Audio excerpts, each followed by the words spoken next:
Hello everyone, Stepan here.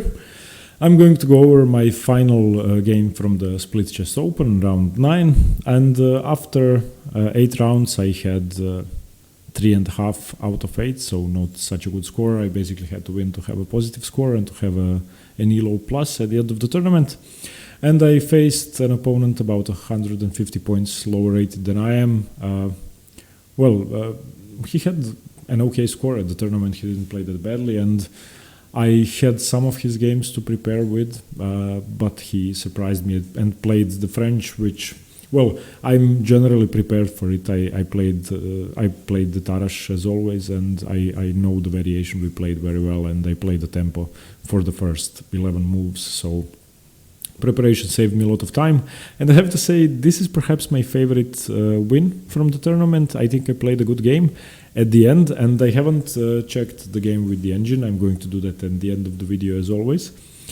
I actually had a tough conversion and I had to spend about 45 minutes in the endgame, and I think I gave him a chance to draw at the end, but you will see that for yourself. Anyway, I think this game had an extremely instructive endgame, which well, I'm going to study definitely after I finish with all the work I have, because it was very interesting and you should watch closely as well.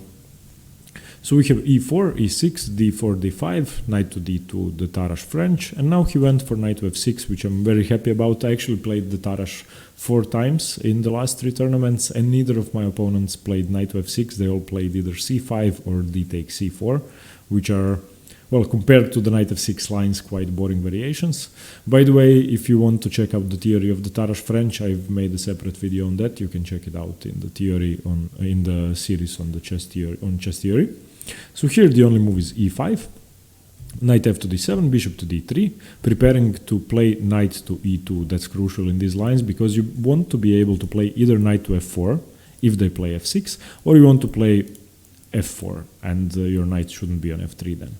Here he should break immediately with c5, he did that, c3 defending with the pawn, knight to c6, knight to e2, double defending the d4 pawn, queen to b6, triple attacking, and now knight to f3. And this is a setup which I know which is very good for white. The engines will tell you that white has almost +1, that's really not objective though, and black has a slightly worse position because of the French defense, bishop on c8, but nothing major really. Here c takes d4, the main move, c takes d4, and now he went for an exchange of 2 pieces, bishop b4 check. Now I of course have to block with the bishop, bishop d2, bishop takes, and now queen to b4, which is the engine recommendation as far as I know, or at least one of the 3 best moves, but I believe this is bad for black, because now I get to play a3, a tempo on the queen, and after queen takes, knight takes, I have freed up the square to play f4 anyway, and now after f4 I have a lot of attacking chances.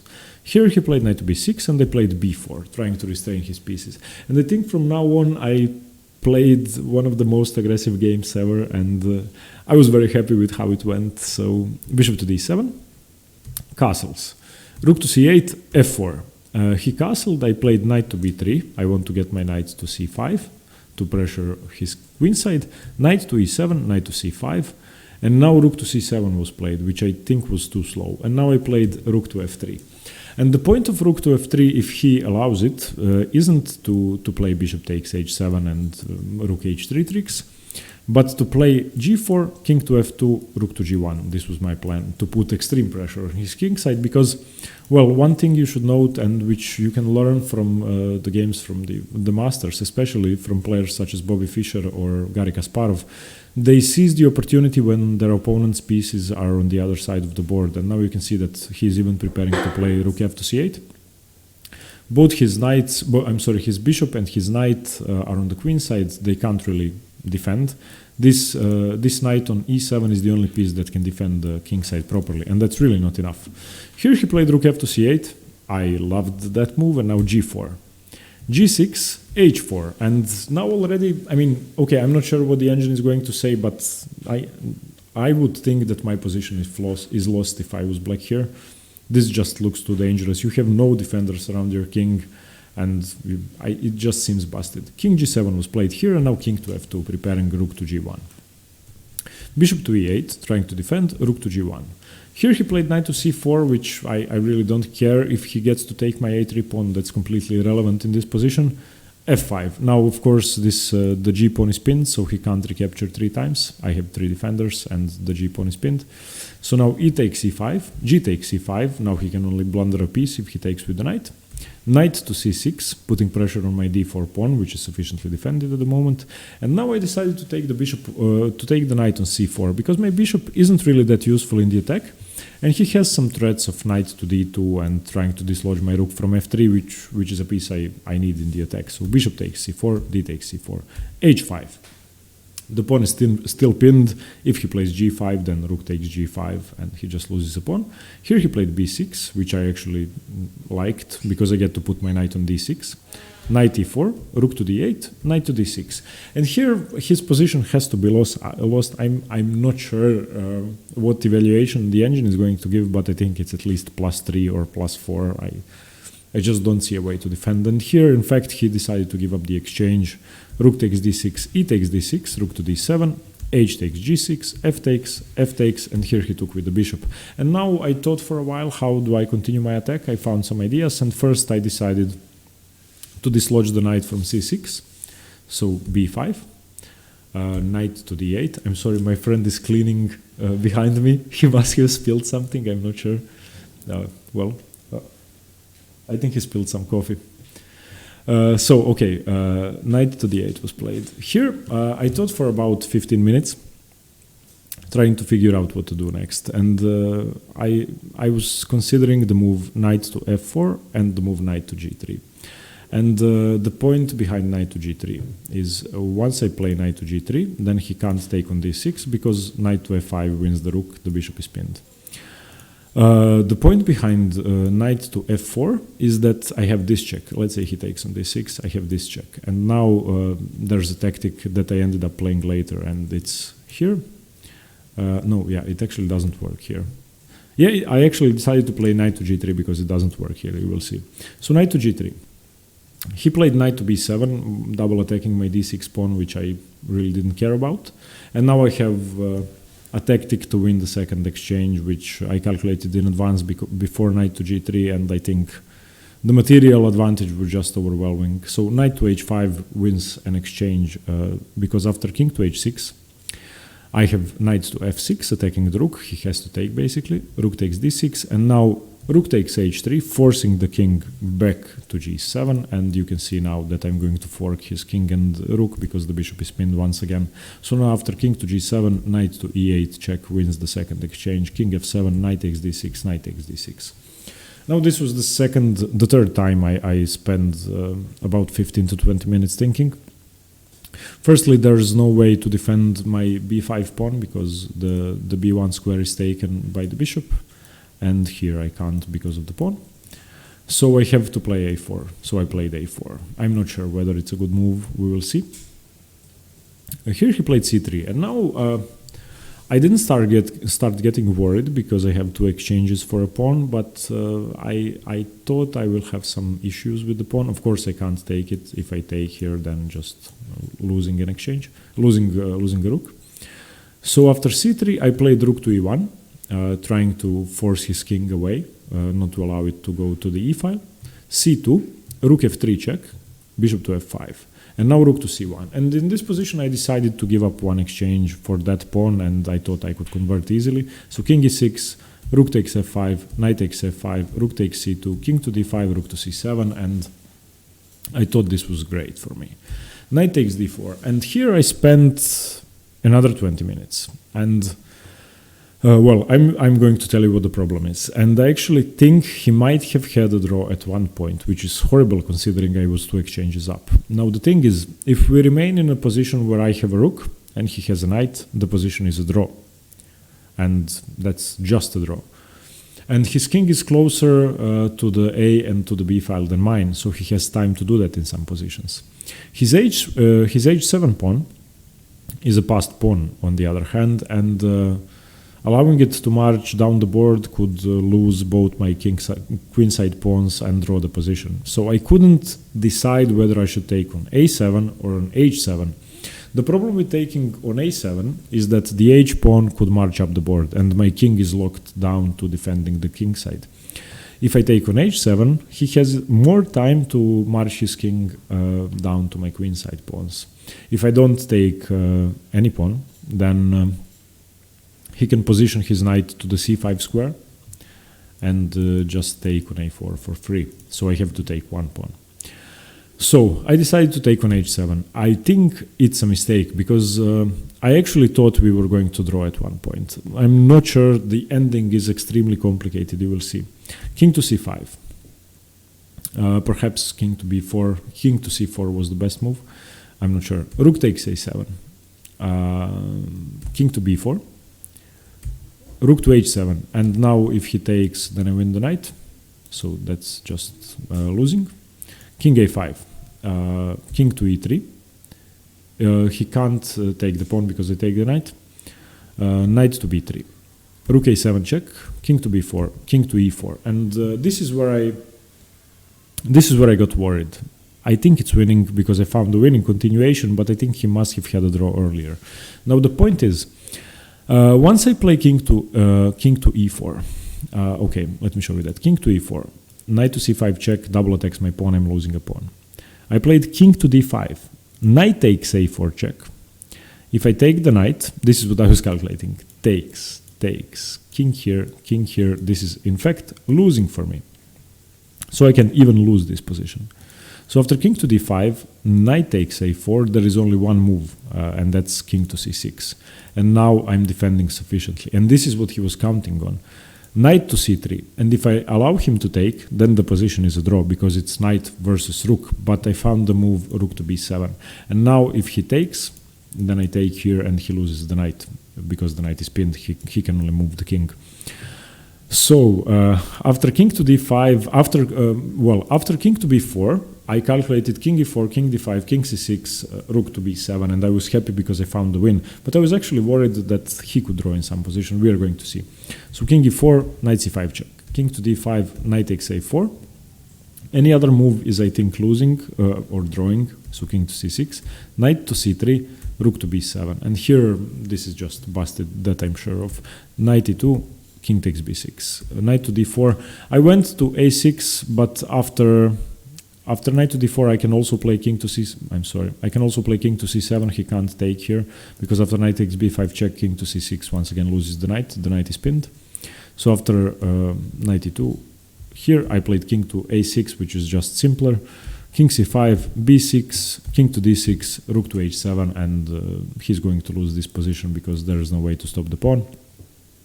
If he tries here, then just this, taking, and my pawn is marching up the board.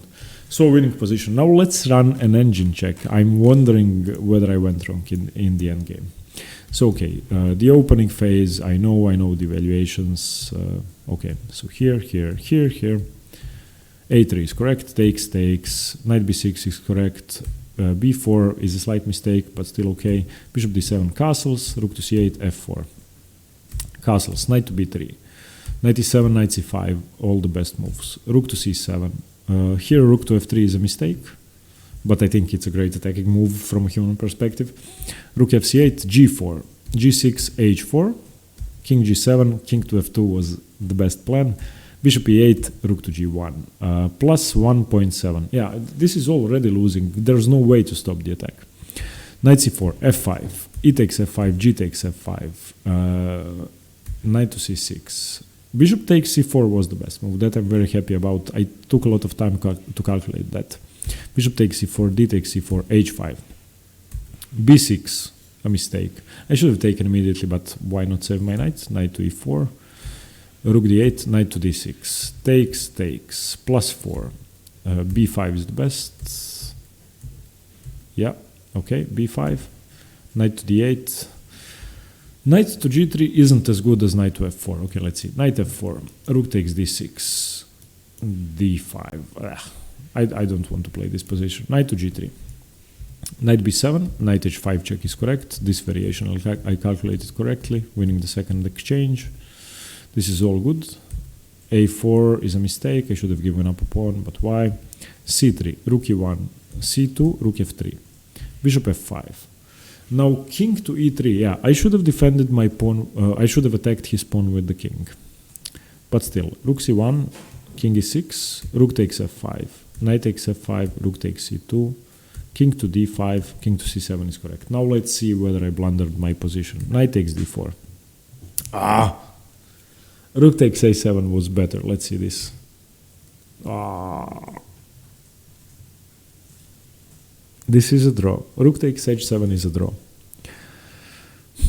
My hunch was correct. I ruined the position. Now let's see how he can draw. He played king to c5, and I had a feeling that king to c4 is better for some reason, but I couldn't really say why.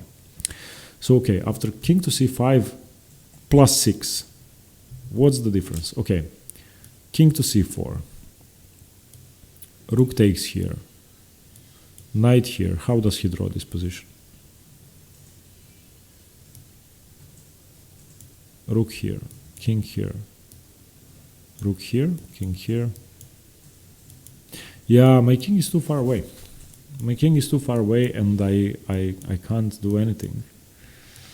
Oh, I'm such an idiot. After king to c5, what is the difference? Okay.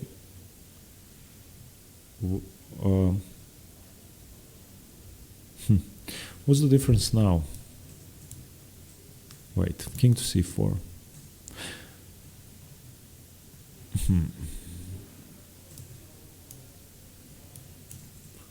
Okay, if he plays king to b4, it's the same variation once again. So his move to save the position is this. And yeah, but okay, after king to c5, rook a7. So I still don't understand. King to c4.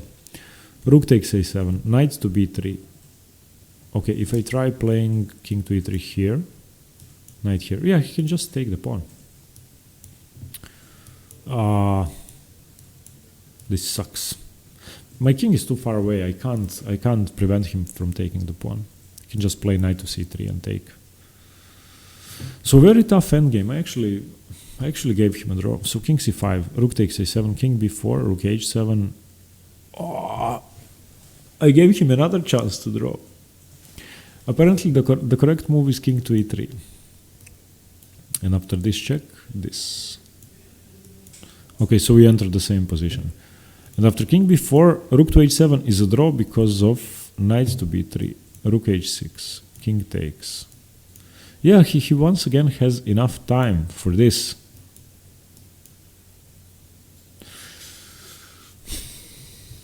Rook h7, how did he go wrong? King to a5. He played king to a5. Yeah, now no more draws. This I'm sure of. This position is plus 50. Okay, so playing a lower rated opponent, having 2 exchanges up, giving 1 up for a pawn which was on the 2nd rank, and then giving him a draw. This is just horrible. So yeah, let's go over the endgame once again. Okay, rook f3 check. Okay, so if I had taken on a7, this isn't a draw, I guess. It can't be.